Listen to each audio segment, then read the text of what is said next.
guys, Anna here with a little 5 a.m. club, or lack thereof, update. So it's week 2, and so far I am still failing to be part of the 5 a.m. club. I thought I'd just jump on here and give a little update as to what's going on. Some of you emailed me or messaged me saying that you were inspired to try it because of my video. That's so awesome. Go you, dude. It's rad. So whether or not I actually make it, please don't let that stop you from going for it yourself. So I noticed that the grumpiness and the tiredness just didn't go away. And I was feeling like my health was suffering a little bit. And it made me kind of go back to the drawing board and go, okay, why did I create this goal? What is it about? What's the goal really? Is it really to get up at 5 a.m.? Or is it the other stuff that I mentioned, like in the first video, which is to have enough space and time in the morning to do my personal practices and to live life to the fullest? Those things are not necessarily part and parcel and have to be at 5 a.m. Especially if my health is beginning to feel like it's jeopardized. I didn't realize how important 8 hours of sleep is until I wasn't getting 8 hours of sleep. Another problem is that I, for whatever reason, I've been having this sleep pattern where it's fairly common for me to wake up at anywhere from 1 a.m. to 3 a.m. and then kind of be awake for a little while. And usually it's not more than 15 minutes, but sometimes, like I had a nightmare a couple nights ago at 3 a.m. and was awake for like 2 hours after that. And then it's like, really, am I gonna sacrifice my health and well-being to try to stubbornly stick to this 5 a.m. number? And ultimately, when I ask myself what's most important, my health is way more important. As much as it stings to feel like, oh God, I'm failing, and what are people gonna think, and all that stuff that goes through you when you're up against the wall and you're trying to get somewhere that for whatever reason doesn't seem like you're getting there. Granted, it's only been 2 weeks. However, it really obviously got me thinking about what's the goal? Are there any other ways that I can get to that goal besides getting up at 5 a.m.? Is there another way to approach trying to get to 5 a.m. that is different than the cold turkey way that I was getting to? And so I did some more research, read some more articles, whatnot, and so I kind of scaled back and I was like, okay, I'm gonna try 5:45 a.m. And that's working a lot better. So usually the last maybe 3 or 4 days, I've been getting up between 5:45 and 6:30 a.m. with the exception of Sunday, which was yesterday. I let myself sleep in, because part of living life to the fullest is letting yourself freaking luxuriate a little once in a while, okay? So Sunday morning, I was like, you know what? I am sleeping in and I'm gonna enjoy it. So I did that. It was awesome. But then in looking at what's the goal really, are there any other ways that I can get to that goal? I started to kind of take stock of the last couple weeks. What have I done? How has it looked? Have I been getting my work done? How many times have I done my morning practice as I would like to do it?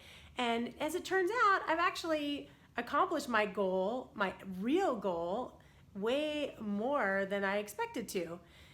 So it makes me realize that the why of the goal, the meat of the goal, which is to live life to the fullest and have more time for my business, all those things, is way more important than how you get to that goal. And digging even deeper, I realized that part of the underlying drive, that kind of like desperation to get up at 5 a.m., was really this sense of a lack of my own worth. That I felt like if I achieved this, this kind of badge of honor of being part of the 5 a.m. club, like all these other amazing, successful people, then surely I would feel my own worth and I would be successful, and therefore I would, be more worthy of all of the good things that we want in life. Clearly not a conscious thought, and clearly something that needs to be, seen and loved and cleaned out in order to be more the fullest version of yourself. So that's the current state of things.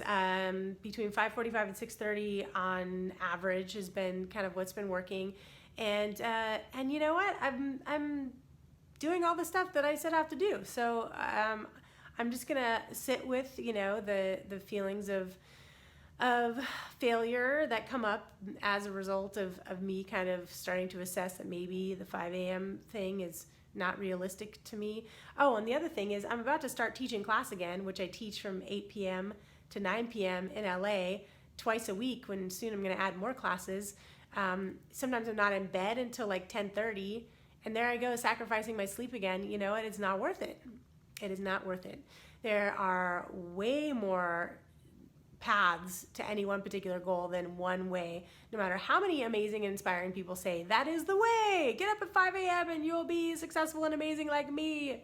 Biggest takeaway is to be able to discern the difference between being committed to a goal and being attached to an idea of how you're going to get to that goal. And that's so crucial. You know, I think we do that in a lot of areas in life. I know that I do. So if you're anywhere in your life trying to get to a big goal and it's like becoming unhealthy and you're feeling taxed to the point of, you know, stress not being good for you, maybe sit down, take a minute, take a few breaths, really dissect, okay, why do I want to achieve this goal? Are there any other ways it could be healthy and serve me better to get to this goal? Why am I attached to this one way that this is supposed to look like? And is there a way that I can let that go? Is there a way that I can find the, you know, embrace, not even find, but embrace the humility that it will require of me to publicly let go of a goal that seemed like you're just going to be the super badass if you got to it? You know, in short, take a breath, take a moment, dive in, ask yourself the important questions, and be willing to follow the advice of your internal self, because you know, the inside of you always knows. You just have to be willing to listen.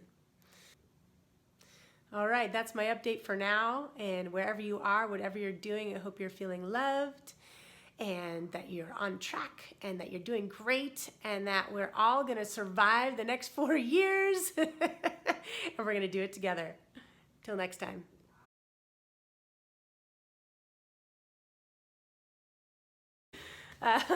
I'm getting that that's, you know, there's always more ways to skin a cat. Oh God, I hate that. I hate that analogy. It's worst. I have cats. I love my cats.